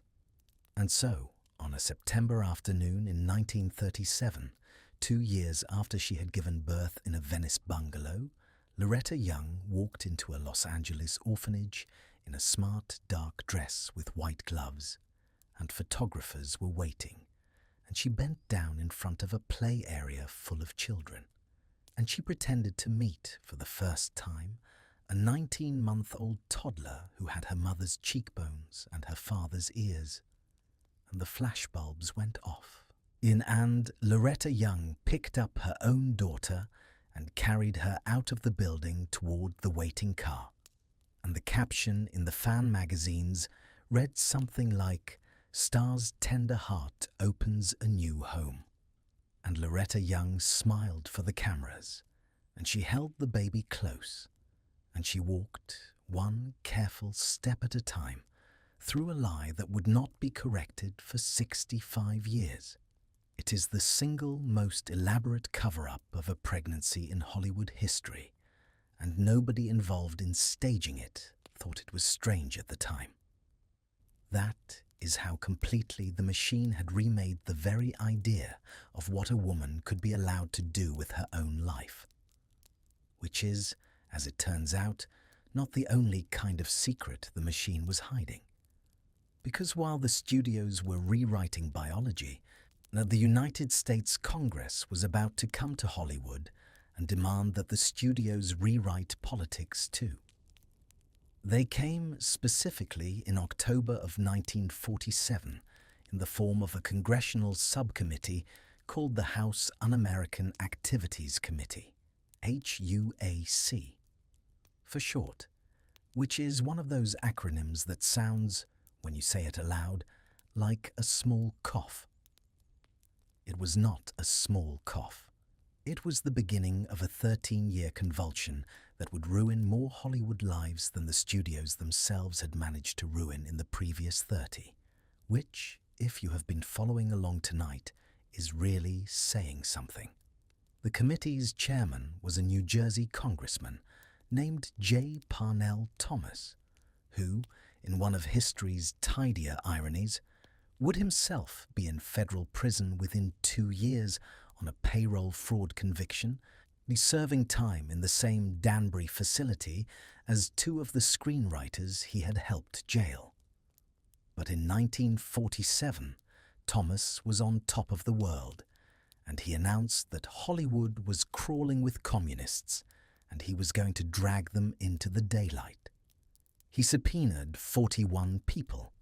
10 of them refused to answer the question that was rapidly becoming the only question in American public life. Are you now, or have you ever been, a member of the Communist Party. Those 10 became known almost immediately and almost permanently as the Hollywood 10: Dalton Trumbo, Ring Lardner Jr., Edward Dmytryk, John Howard Lawson, Herbert Biberman, Albert Maltz, Samuel Ornitz, Adrian Scott, Alva Bessie, Lester Cole. Most of them were screenwriters, because screenwriters, then as now, were the people in Hollywood most likely to have actually read a book. And reading books in 1947 was how you got yourself into trouble. They refused to answer, not because they were proud communists, though several of them had been or still were, but because they believed the First Amendment gave them the right not to answer. The committee disagreed. They were charged with contempt of Congress. They went to trial. They went to prison, some for 6 months, some for a year. And here is the part that matters, the part that is genuinely, quietly devastating. On November 25th, 1947, the heads of the major studios, the Louis B. Mayers and the Jack Warners and the Harry Cohns, the men whose fortunes were built on the labor of the very writers now on trial, met at the Waldorf Astoria Hotel in New York, and they issued a statement. The statement said that the industry would not employ any of the Hollywood 10 until they were cleared of contempt and had declared under oath that they were not communists. The statement also said, and this is the part that broke Hollywood, that the studios would not knowingly employ a communist or anyone advocating the overthrow of the government by any illegal means. That was the blacklist. In one afternoon, in a hotel ballroom in Manhattan. Stars were not consulted. Writers were not consulted. The Screenwriters Guild, which had, days earlier, passed a resolution supporting the 10, was simply ignored. The men who owned Hollywood had decided together that their writers and actors could now be destroyed for their thoughts. And for a couple of years, the thing wobbled. Some of the 10 found work under pseudonyms. Some lawyers thought the blacklist might not hold up in court. But then, in 1950, a pamphlet arrived, and the pamphlet made everything worse. It was called Red Channels, the report of communist influence in radio and television, and was a 213-page document published by a small right-wing outfit called American Business Consultants, and it listed 151 names. Writers, actors, directors, broadcasters, composers. Some were communists. Some had signed a petition in 1938 supporting Republican Spain. Some had attended one cocktail party 12 years earlier in an apartment that had also been visited by someone whose brother had been a communist. The standards of evidence were, as a technical matter, non-existent. The standards of consequence were absolute. If you were in red channels, the phone stopped ringing. The phone just stopped ringing. There was no letter, no firing, no conversation. Your agent stopped calling. Your producer stopped calling. Friends you had dinner with every Thursday stopped calling. You walked into a commissary and the conversations at your table got very interesting, very quickly, and you realized, over the cottage cheese plate, that no one at this table was going to meet your eyes ever again. Some people figured it out in hours. Some people figured it out over months. Almost nobody was told directly. That was the point. The blacklist was a silence, not a shout. And the only way off the blacklist, the only way, was to go to Washington and name names. Not your own. Other people's. You had to provide the committee with the names of other people you had known or worked with, or sat next to at a meeting in 1939 that served bad coffee. If you named enough names, you got what was called cleared, and the phone started ringing again. Some people did it. This is the part that is hardest to talk about, because it is the part where friends betrayed friends. The most famous example, and the one that poisoned dinner parties in Los Angeles for 50 years, was the director Elia Kazan. Kazan, who had made a streetcar named Desire, who had launched Marlon Brando, who was, by any honest reckoning, one of the great American directors of his century, testified in a friendly session before HUAC in April of 1952 and named 8 of his former colleagues from the group theatre of the 1930s. Men and women he had known intimately. He did it because he believed, or said he believed, that communism had been a genuine threat, and because he wanted to keep working. He kept working. He made On the Waterfront in 1954, a film widely understood, not subtly, as a defense of informing. And for the rest of his very long life, people would not shake his hand. When he was given an honorary Oscar in 1999, at the age of 89, half the audience sat on their hands. Half, 47 years later. Edward Dmytryk, one of the original Hollywood 10, served his prison sentence and then, after getting out, went back to the committee in 1951 and named 26 people. He spent the rest of his life defending the decision. His former co-defendants never forgave him. And then there were the people who did not name names and who paid for it. Lillian Hellman, the playwright, wrote a letter to the committee in 1952 that has been quoted approximately 1 million times since, and it deserves one more quotation. She said, "I cannot and will not cut my conscience to fit this year's fashions." She was blacklisted. She wrote plays that were produced anyway, because theatre was harder to blacklist than film, but she lost her Hollywood career. Arthur Miller, in 1956, was called before the committee and asked to name people he had seen at a communist writers' meeting a decade earlier. He refused. He also, almost incidentally, mentioned that he was about to marry Marilyn Monroe, which was news to the committee and which made every front page the next morning, and which may genuinely have saved him. He was convicted of contempt anyway. The conviction was overturned on appeal. Humphrey Bogart and Lauren Bacall, in the early, brave, confused autumn of 1947, before anybody fully understood what was happening, chartered a flight to Washington with a group of actors calling themselves the Committee for the First Amendment. They sat in the hearing room. They made speeches. They held a press conference. They were trying to shame the committee. And then, very quickly, they realized that what they had done was make themselves targets. And they panicked, and Bogart wrote a piece for Photoplay magazine titled "I'm No Communist," in which he more or less walked back the entire trip and said he had been duped. He spent the rest of his life embarrassed about it. He was not a coward. He was just a man who suddenly understood what the weather was. The weirdest case, genuinely, was Lucille Ball. In September of 1953, at the peak of I Love Lucy, a peak so absolute that 1/3 of America watched it every week, Lord the columnist Walter Winchell went on the radio and announced, without using her name, that a top television comedienne had been identified as a communist.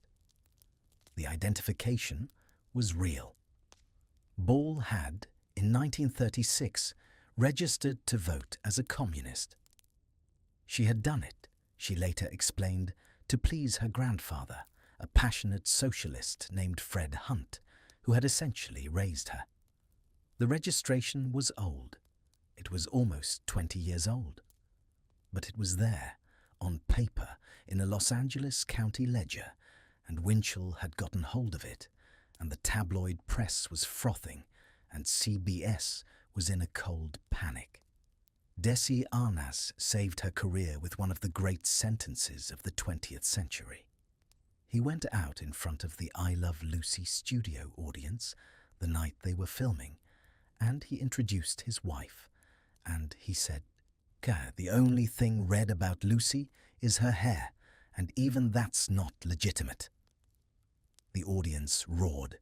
The studio breathed. Ball was cleared. America forgave her because America had already decided it loved her, and America, when it has already decided something, is very hard to change. Not everybody got that kind of audience. The ones who did not get that kind of audience, a lot of them died. Philip Loeb was a character actor who played the husband, Jake, on a popular radio and television show called The Goldbergs. He was listed in red channels. The show's star, Gertrude Berg, fought to keep him. The sponsor, General Foods, refused. In 1951, he was dropped. He could not find work. He sold his furniture. He moved into the Taft Hotel in New York. On September 1st, 1955, in his hotel room, he took a bottle of sleeping pills and he did not wake up. He was 63. John Garfield, an Academy Award nominee, a Warner Brothers star, a man whose face you remember from Body and Soul and The Postman Always Rings Twice, was subpoenaed, refused to name names, was blacklisted, and died of a heart attack in the apartment of a friend in May of 1952. He was 39. His friends said the stress killed him. The coroner did not disagree. J. Edward Bromberg, another character actor, died of a heart attack in December of 1951 at the age of 47. Same general circumstances, same general diagnosis. The list of people who simply collapsed under the weight of the thing is longer than it should be. There were mechanisms for surviving, if you were willing to use them. Loyalty oaths, written statements of regret. The American Legion maintained a clearance office in Los Angeles that would, for a price and for the right letters, remove your name from the unofficial list. You wrote letters explaining that you had been young, you had been misled, you were sorry. The letters survive. They are painful to read. Some of the most talented people of their generation, sitting down at typewriters, writing confessions of political sins they did not believe they had committed, because otherwise their children would not eat. And in the middle of all of it, there was a man sitting in a bathtub in Mexico City, writing. Dalton Trumbo of the Hollywood 10 served his sentence, came out, could not get work under his own name, and moved his family south of the border. He wrote screenplays one after another under pseudonyms. He wrote fast. He wrote in the bathtub, which he claimed was the only place he could concentrate. And there are photographs of him doing it, cigarette in one hand, a board laid across the tub for a desk, paper everywhere. In 1956, a screenplay called The Brave One, credited to a writer named Robert Rich, won the Academy Award for Best Original Story. Robert Rich did not exist. When the Academy called out the name, nobody came up to claim the Oscar. It sat unclaimed for years. Everyone in Hollywood knew. Nobody could say. It took until 1960. Two men broke the blacklist really in 1960, and they were not the men you would have guessed. Otto Preminger, the director of Exodus, announced publicly that Trumbo had written the screenplay and that his name would appear on the credits. And Kirk Douglas, who had produced and starred in a film called Spartacus that year, made the same decision. Trumbo got his name back. The blacklist, as an enforcement mechanism, did not end on that day exactly, but it cracked open, and within a few years the cracks had widened enough that people could walk out. What is worth noting, and what the FBI files released decades later made explicit, is that the political closet and the sexual closet were the same closet.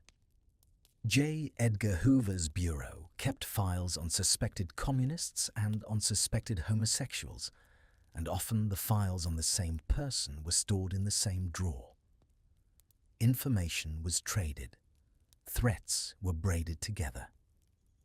A gay star who was also politically liberal was doubly vulnerable, because two different sets of men in two different agencies had two different folders with his name on them.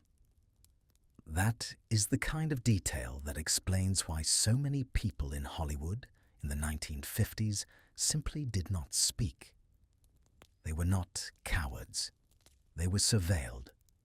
So Dalton Trumbo, in a Mexico City bathtub, kept typing. He typed knowing that the work he was doing would be released under names that were not his name, and that awards he might win would be accepted by people who did not exist, and that his children would grow up not quite understanding what their father did for a living. He typed anyway. He typed because typing was the thing he knew how to do, and because the alternative was to stop, and stopping, he understood, was a death with no gravestone. And while he was typing, another kind of secret was being kept in a different part of the city, under much nicer lighting. Because not every Hollywood star's lie was about politics, or about sex, or about a baby. Some of the lies, the oldest and strangest and most intimate lies, were about the face in the mirror itself. Because in Hollywood, in the 1950s, the face in the mirror was itself a contract. And for a certain number of stars, the exact number will never be known, because the whole point was to never know. The face in the mirror was a face that had been engineered, pale powdered and rebiographied to hide something the studios had decided America was not ready to see. The production code, which governed what could and could not appear on an American screen from 1934 until its gradual unraveling in the late 1950s, contained, among its many tidy little moral commandments, a specific prohibition on what it called miscegenation, interracial romance. The rule was not fully rescinded until 1956, and the culture around it lingered for years after. A star whose ancestry was anything other than comfortably, unambiguously white was, therefore, a liability, not a criminal, not a villain. Just, in the language of the contract, a risk. And the studios, as we have seen all night, did not like risks. They liked biographies they could print in a press release. Which brings us quietly to Merle Oberon. You have, almost certainly, seen Merle Oberon's face. She played Kathy in the 1939 Wuthering Heights, opposite Laurence Olivier, in black and white, with her enormous eyes and her cut-glass cheekbones, and her voice that sounded like it had been polished by 3 generations of English governesses. She was nominated for an Oscar in 1935. She was, for a long stretch of the 1930s and into the 40s, one of the most photographed women in the English-speaking world. And she was, according to every studio biography, every fan magazine, every publicity still, born in Hobart, Tasmania in 1911, the daughter of a British Army officer. None of that was true. She had been born Estelle Merle Thompson in Bombay, in what was then British India, in February of 1911. Her mother, Charlotte, was of South Asian descent, Anglo-Indian in the language of the time, which in practice meant a mix of Indian and European ancestry, that, under both British colonial rules and American Hollywood rules, barred you from a certain kind of life. Her father, an English railway mechanic, had left or died, depending on which version of the story you trust. She had grown up poor in Calcutta, in cramped flats, in a world of monsoons and street vendors and careful, whispered negotiations about who was allowed to sit at which table. She had made her way to London as a teenager. She had been discovered, and then, from the moment she was discovered, the story had been rewritten. Tasmania was chosen because Tasmania was remote, because Tasmania had poor record keeping, because Tasmania sounded British, but not quite, which explained her complexion without raising too many questions. The story was that she was Australian. The story was that a car accident in 1935 had left her with certain scars that were then, somehow, responsible for the deeper tones in her skin. The story was repeated by her in interview after interview for the next 44 years. And here is the part that breaks your heart quietly in the way the best old Hollywood stories do. Her mother, Charlotte, the dark-skinned Anglo-Indian woman who had raised her, who loved her, who travelled with her around the world. Her mother was introduced at parties, at dinners, at hotel check-ins as Merle's maid. Not her mother, her maid, a servant, a woman who carried her bags. Charlotte went along with it.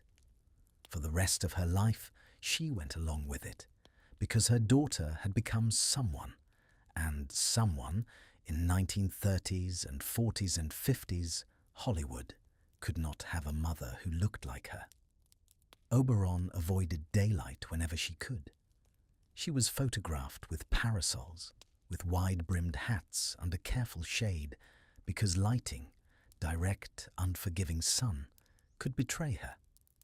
She wore pale foundation, sometimes almost white, because a half shade darker would start conversations. She told the biographies. She told them again. She told them so many times and for so many decades that by the end even she may have half believed them. In 1978, 1 year before her death, Merle Oberon went back to Tasmania. She flew in for a state welcome. The city of Hobart, having been told for decades that it had produced this glittering international star, had prepared a homecoming. And then somebody, somewhere in the local archives, gently pointed out that there was no birth record. There was no school record. There was no christening record. There was no Merle Oberon. She cut the trip short. She flew back to Los Angeles. She died in 1979, and she died officially as a Tasmanian. It would be decades before her real biography was restored, quietly, by researchers who found the Bombay records and pieced together the life she had spent her career erasing. That is the kind of secret that the studio system really liked. A secret that erased not just an incident, but an entire person. Merle Oberon was not alone. She was simply the most ruthlessly successful. Carol Channing, the Broadway star with the enormous eyes and the enormous voice, the woman who gave the world Hello, Dolly, revealed in her 2002 memoir, at the age of 81, that her father had been a light-skinned African-American man from Augusta, Georgia, who had moved north and lived his adult life as a white man. She had known this her whole career. She had not told anyone. She wrote about it finally in her book, and she wrote about it with a complicated mixture of pride and grief. She had not been ashamed of her father, she said. She had been afraid for him, and she had been afraid for a very long career, of what the industry would do with the information. Rita Hayworth, whose image is so welded to mid-century American glamour that she may as well be the image of mid-century American glamour, was born Margarita Carmen Cancino in Brooklyn in October of 1918. Her father, Eduardo Cancino, was a Spanish flamenco dancer. Her mother, Volga Hayworth, was an Irish-American Ziegfeld girl. She had grown up dancing in Tijuana nightclubs as a teenager, performing with her father, a detail of her life that, by the time she was 20, had been edited out of every press kit. Columbia Pictures signed her, and Columbia Pictures, under studio boss Harry Cohn, went to work on her body. They decided she looked too Spanish, too Mediterranean, too, in the coded language of the studio memos, ethnic. Her hairline was too low by a full inch, they calculated. They sent her to a woman named Helen Hunt, who performed painful electrolysis on her forehead week after week for months to raise the hairline. Her black hair was dyed auburn red. Her name was replaced, Cancino dropped, Hayworth adopted from her mother's maiden line. The woman who emerged from that long, methodical process was the woman you have seen in Gilda. She was not a different woman, but she was, in her own words, a woman with a different face. She said, later in life, in one of the saddest sentences any star has ever said about her own career, that she had gone to bed one night as Margarita Cancino and woken up the next morning as Rita Hayworth. And that Margarita Cancino, the girl from Brooklyn, had never quite caught up. She was white, technically, by the rules of the era. Spanish counted as white. Mediterranean counted as white, most of the time, for most of the audience. But not white enough for Harry Cohn.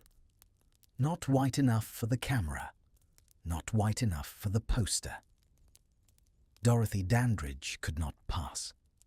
There was no version of Dorothy Dandridge's face that a studio could re-engineer into something that read as unambiguously European to a 1950s audience, and to her enormous credit and at enormous cost, she did not try.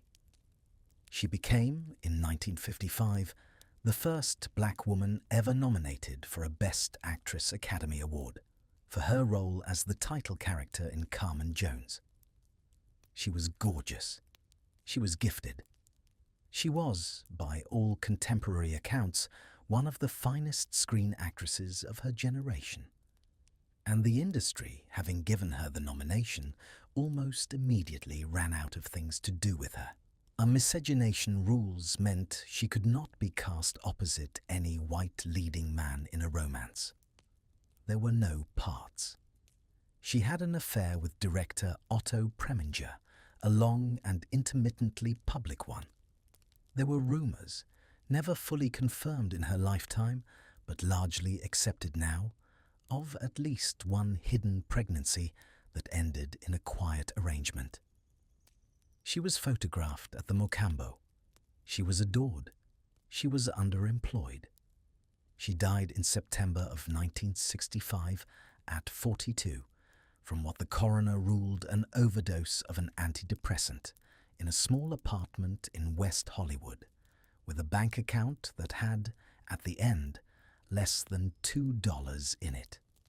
The Dorothy Dandridge story is the story the industry did not know how to tell, and so the industry, in the way industries do, simply did not tell it. Then there was the other, quieter kind of renaming, as the one that was not quite forced, but was quite firmly encouraged. Isser Danielovich, the son of Russian Jewish rag dealer immigrants in Amsterdam, New York, became Kirk Douglas. Bernard Schwartz, from the Bronx, became Tony Curtis. Betty Joan Persky, from Brooklyn, became Lauren Bacall. Emmanuel Goldenberg, from Bucharest, became Edward G. Robinson. Joseph Levitch became Jerry Lewis. Each of these people has talked at various points about the calculation. It was not that they were ashamed. It was that the marquee, the literal marquee, the physical letters above the movie theatre, was considered the property of the audience, and the audience, the studios believed, did not want to be asked to pronounce Danielovich before they had finished their popcorn. So the names were smoothed, rounded, anglicized. In most cases, the stars kept the real name at home. In some cases, the real name faded, even for them. Lena Horne, one of the most staggering vocal talents of her era, spent much of the 1940s and 50s watching her own musical numbers get snipped out of MGM films, because the studio knew that Southern theatre owners would refuse to book any picture with a prominent black performer in it. So they shot her numbers as standalone segments, placed into the film in such a way that they could be cleanly removed for the Southern market. She was, in effect, filmed as decoration that could be unscrewed from the wall. She knew it. She wrote about it. She was furious about it for the rest of her life, which is to her everlasting credit. Anna May Wong, the extraordinary Chinese-American actress whose career had begun in the silent era, watched. In 1935, as MGM cast the lead role in The Good Earth, a film about Chinese farmers based on Pearl S. Buck's novel about Chinese farmers. Not to her, the actual Chinese-American actress, but to Louise Rayner, a white Austrian actress in yellow face makeup. Rayner won the Oscar. Wong was offered a smaller role, a villainess which she refused, with a courtesy that concealed a quite understandable rage. She spent the rest of her career working around a system that had decided, at its founding, that an Asian face was a thing to be drawn on a white one. And underneath all of it, underneath every individual story, was the code itself, the specific paragraph prohibiting miscegenation, not removed officially until 1956. And its removal did not, of course, change the culture overnight. The culture limped after the rule, and the rule had limped after the culture. They moved together, slowly, the way all these things move. There is a photograph of Merle Oberon, taken in the late 1950s, in the garden of her Beverly Hills home. She is sitting on a wrought iron chair under a parasol, which she is holding herself, angled just so to keep the direct California sun off her face. She is beautiful. She is composed. She is, from the careful tilt of the parasol to the careful tilt of her chin, performing the single sustained performance of her life, which was the performance of being from somewhere she had never been.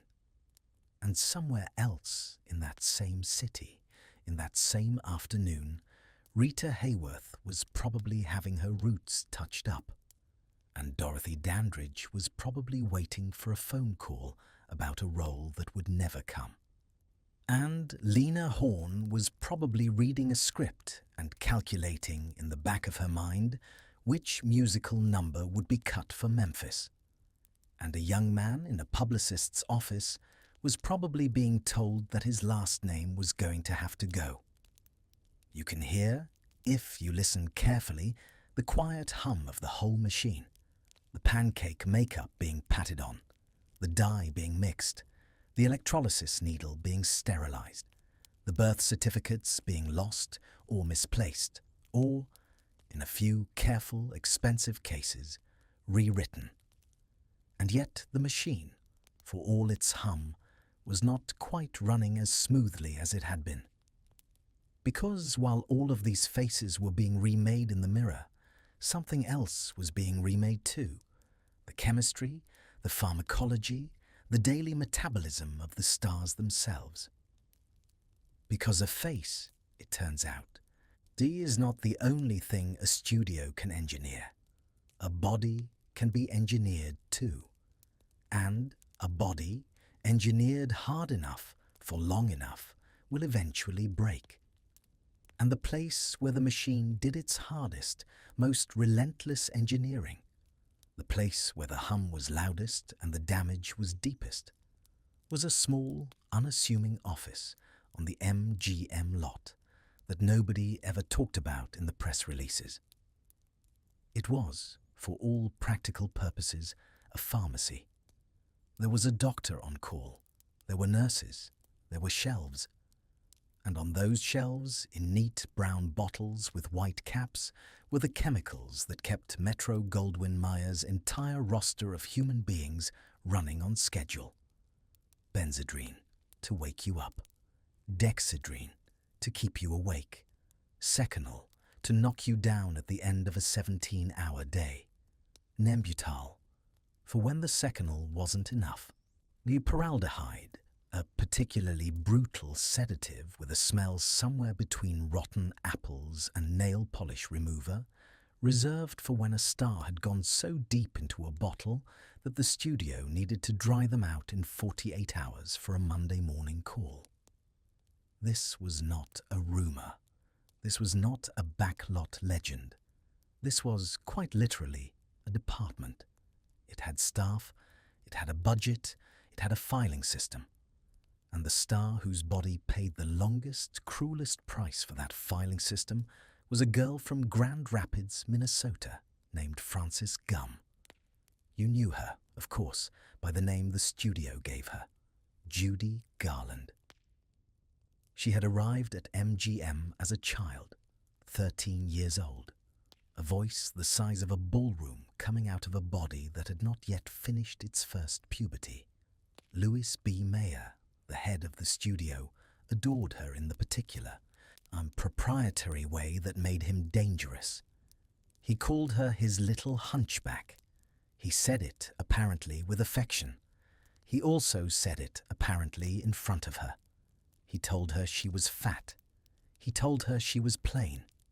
He told her, as a teenager in rooms she could not leave, that the studio was very generous to keep her around, given her limitations, which were many. The studio put her on a diet. The diet, by the time she was 15, was essentially this: chicken soup at lunch, black coffee throughout the day, a small plate of cottage cheese if she was very good, and cigarettes, recommended by the studio itself, to kill the appetite. When that wasn't enough, she was given Benzedrine to suppress hunger and keep her performing through 14-hour shooting days on Wizard of Oz and Meet Me in St. Louis and every film that came after. When the Benzedrine wouldn't let her sleep, she was given Seconal in increasing doses to crash her out at night. When the Seconal wouldn't let her wake up, she was given more Benzedrine in the morning. She was weighed weekly. She was corseted into child star costumes well into her 20s. She was told, over and over, that her body was the studio's property and that her job was to keep it, at all costs, inside the dress. By 1947, at 25, she had her first full breakdown. By 1950, she had been fired by MGM, the studio that had raised her, and that had, in the raising, quietly destroyed the systems of her body that process food and sleep and panic. By 1950, she had also made her first serious suicide attempt in the bathroom of her home with a broken water glass. She would spend the rest of her life trying to climb back. And she did climb back, astonishingly. The 1954 A Star is Born, her performance in it is one of the great acts of survival ever captured on film. But the pills never really left her. She would be dead at 47 in 1969, found in a hotel bathroom in London from an accidental overdose of Seconal, the same Seconal from the same prescription tradition that MGM had started her on at 15. And the thing is, she was not unique. She was simply the clearest case, the most documented case. The case where the paper trail runs all the way from a studio doctor's signature in 1938 to a coroner's report in 1969. Every studio in town had its version. Every star had their kit. Some of them kept it in the medicine cabinet. Some of them kept it in the handbag. Some of them kept it in a locked drawer behind a stack of press clippings, which is the kind of detail that tells you everything about the relationship between the public face and the private one. Frances Farmer, the Seattle-born actress of the late 1930s and early 40s, is an extreme case of what happened when the machine decided a body was simply not going to cooperate. Farmer was too opinionated, too political, too fond of drinking, and too indifferent to the apologies the studios required.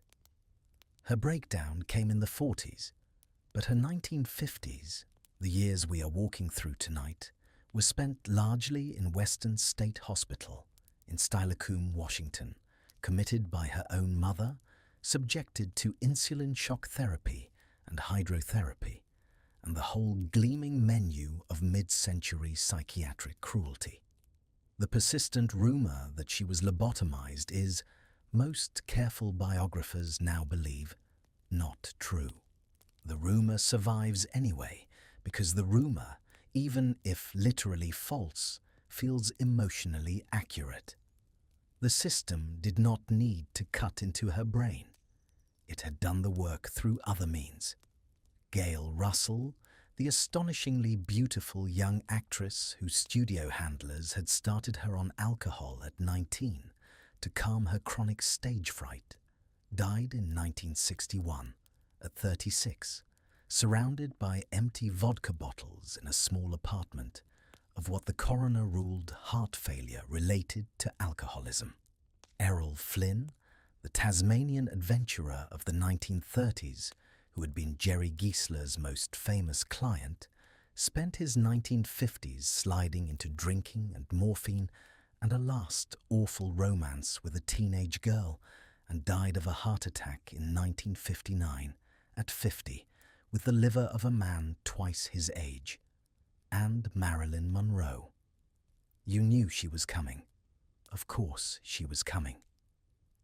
Her 1950s are the slow, careful assembly of the fragility that would kill her in August of 1962. The Nembutal, prescribed and re-prescribed. The chloral hydrate to extend the sedation. The psychiatrist, Ralph Greenson, who would become so entangled in her daily life that he was, by the end, essentially a member of her household. The studio doctors and the personal doctors and the friend of a friend doctors, all writing their separate scripts, none of them fully talking to each other, each one assuming the others were managing the load. This was the medical care that the most photographed woman on the planet received. This was the best money could buy in Los Angeles in 1961. A chorus of well-meaning men, each of them quietly, separately handing her pills, and none of them, apparently, ever sitting down in a single room to do the math. Montgomery Clift, after the car crash we have already walked through, had pills in his jacket pocket the way other men had handkerchiefs. He carried them in case the pain came back. The pain always came back. He was dead in 1966 at 45. That was the chemistry of it. That was the quiet, daily, medically supervised engineering of bodies that had to hit marks on a soundstage by 8 a.m. and attend a premiere by 8 p.m. and smile through all of it, as if the smile itself were not being held up by a prescription. And while all of this was happening, while the pharmacy was humming and the fixers were fixing and the publicists were typing, a magazine was still sitting on every newsstand in America, with red and yellow type screaming from its cover, promising to tell readers the things the studios would not. confidential. Robert Harrison's little scandal empire had, by 1957, become genuinely frightening. Circulation had pushed past 4 million copies per issue. Stars were terrified of it. Studios were paying people, allegedly, to feed confidential minor stories in order to distract from bigger ones, a tactic that sometimes backfired spectacularly. Something, at some point, was going to have to give. What gave, finally, was the state of California. In 1957, the California Attorney General's office, under a rising Democratic politician named Edmund G. Pat Brown, who was, not incidentally, positioning himself for a gubernatorial run, brought criminal charges against Confidential and its associated corporations. Conspiracy to commit criminal libel, obscenity, a whole sheaf of counts. The trial opened in August of that year in a Los Angeles courtroom, and for 14 weeks the town could not talk about anything else. The prosecution subpoenaed stars, a lot of stars. The subpoena list read like a guest list for a premiere. Rock Hudson, Dorothy Dandridge, Robert Mitchum, Clark Gable, Gary Cooper, Dean Martin, Errol Flynn, Mae West. Most of them did what you would do. They developed sudden illnesses. They left town. They discovered urgent European commitments. Dorothy Dandridge, to her credit, did appear briefly to rebut a specific story. Most of the others managed somehow to be somewhere else. What the trial did reveal, even without the stars in the witness box, was the architecture of the magazine's intelligence network. And it was genuinely stunning. Confidential had not been getting its stories from luck or from investigative journalism. It had been buying them. From a hairdresser who worked at one of the big studio commissaries. From a bellboy at the Chateau Marmont. From a call girl named Ronnie Killen, known professionally as the Tiger Girl, who had been paid for information on dozens of clients. And, most consequentially, from a private investigator named Fred Otash, a former LAPD vice cop turned freelance wiretapper, who had bugged hotel rooms and bedrooms all over town and sold the transcripts to whoever was paying. Fred Otash is a name worth holding onto, because he is one of those figures who keeps reappearing in the footnotes of 20th century American darkness. He would resurface, famously, around the Marilyn Monroe case in 1962, claiming, credibly in the view of some historians, to have been running the tape recorders that captured her last days. He would be there, in the shadows, for a lot of the stories nobody wanted to tell. The trial ended in October of 1957 in a hung jury, the state prepared to retry. Harrison, reading the wind, settled. Confidential agreed, essentially, to stop being confidential. No more exposés of Hollywood personalities, no more named stars, no more paid tipsters. The magazine limped on for a few more years, publishing recipes and mild celebrity features, and by 1959 it was a shell. By the early 60s it was gone. The town had won. The fixers had won. The studios had won.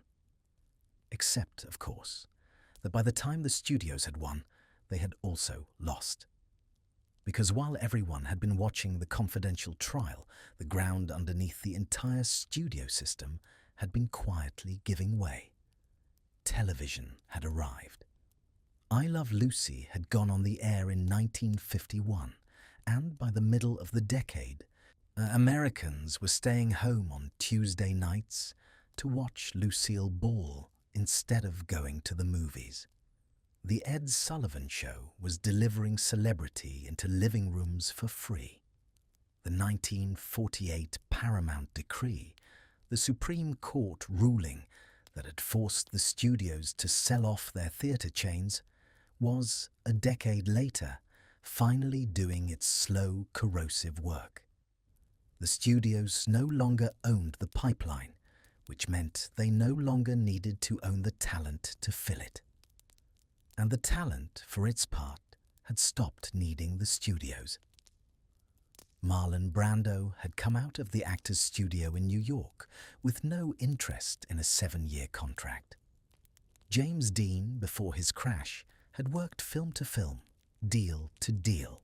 A new generation of actors and a new generation of agents had discovered that you could be a star without signing your life over to a building in Culver City. By 1960, the 7-year contract, that document that had owned Rock Hudson's face and Judy Garland's metabolism and Rita Hayworth's hairline, was essentially a dead letter. There were still studio deals. There were still publicists. There were still fixers. Fred Otash would keep working. Howard Strickling would retire in 1969 and take his secrets to the grave in 1982.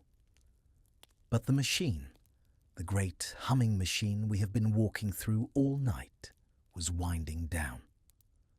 What it left behind was a generation of the most beautiful, most photographed, most envied people on the planet, and a roster of quiet, private wreckage that ran behind them like a long, unlit hallway. Stars who drank too much and died too young. Stars who married strangers for contract reasons, and then woke up 10 years later next to someone they could not quite remember choosing. Stars who had been given new names and new birthplaces and new hairlines, and who spent the rest of their lives trying to remember which version of themselves to present at dinner. Stars who had swallowed the first pill at 6 a.m. because the dress had to fit by 9. And at the center of it, if you want a single image to carry out of all of this, picture Judy Garland. Not the Judy on the stage. Not the Judy with the spotlight and the orchestra and the crowd on its feet. Picture her in a hotel room, somewhere in the late 1950s, the curtains drawn, the bed unmade, a room service tray on the floor, a small brown bottle on the nightstand. She is 40 or so. She is tired in a way that has very little to do with sleep. She looks in the mirror briefly, the way you look in a mirror when you are not sure who you will see. Somewhere underneath the makeup and the dye, and the 2 decades of prescriptions, and the Louis B. Mayer nicknames, and the cottage cheese lunches, there is a girl named Frances Gum from Grand Rapids, Minnesota, who once just liked to sing. She reaches for the bottle. She takes the first pill of the day. And the machine, somewhere across town, in a building with a typewriter and a publicist and a phone that never stops ringing, keeps quietly humming along without her. And that, in the end, is the story of it. Not the movies, not the premieres, not the matching tuxedos and mink stoles under the flashbulbs at Grauman's. The story of it is the quiet, the after hours, the rooms where the publicists weren't looking. A whole generation of the most beautiful, most watched, most adored human beings on the planet, living as 2 people at once, one on the screen and one behind the bedroom door, and paying in private prices that nobody in the balcony ever saw on their ticket stub. They were stubborn, these people. Stubborn enough to keep showing up to set at 6 a.m. after a night that would have flattened most of us. Stubborn enough to smile for a photographer the morning after a divorce, a funeral, a phone call from a fixer. Stubborn enough to love each other in coded languages, to raise children as nieces, to sign sham marriage licenses on Friday and mean none of it, and perform all of it anyway. They were artists, they were labourers, and they were prisoners of contracts they had signed at 22, in rooms they didn't understand, for money they had never seen before. And somehow, through all of it, they kept working. They were genuinely doing their best. It is easy, from the safety of a century that knows better, to look back at Rock Hudson's wedding photos, or Merle Oberon's parasol, or Judy Garland's cottage cheese lunches, and shake our heads at the cruelty of it all. But the people inside those photographs were not fools, and they were not cowards. They were navigating a system that had been built brick by brick to extract beauty from them and give very little back. They did what they could. They protected each other when they could. They lied when they had to. And slowly, some of them eventually told the truth. Because the masks did come off. Not all at once, and not kindly, and sometimes not until after the funerals. But Rock Hudson's 1985 announcement changed the way America talked about AIDS forever. Dalton Trumbo's name went back onto a screen in 1960, and the blacklist finally cracked. Carol Channing wrote the truth about her father in 2002. Merle Oberon's biography was corrected after her death. Anthony Perkins's widow, Berry Berenson, spoke about his life openly in the years before her own death on September 11, 2001. One by one, sometimes decades late, the real names came home. Tonight, as you lie in your warm bed with your phone face down on the nightstand, with no morality clause in your contract, and no fixer listening on the line, and no magazine waiting to print your secrets for $1 an issue, maybe spare a quiet thought for them, for the ones who smiled through it, for the ones who didn't make it, for the ones who are still somewhere in a biography nobody has written yet, waiting to be told correctly. The palm fronds are still moving in the Santa Ana wind. The neon of the Chateau Marmont is still glowing pink against the dark hills. But Sunset Boulevard is quiet now. The photographers have gone home. The phones have stopped ringing. The last typewriter in the last publicity office has finally fallen silent. And somewhere, for the first time in a long time, a tired, beautiful woman is simply sleeping, with no one watching, as herself. Sleep well.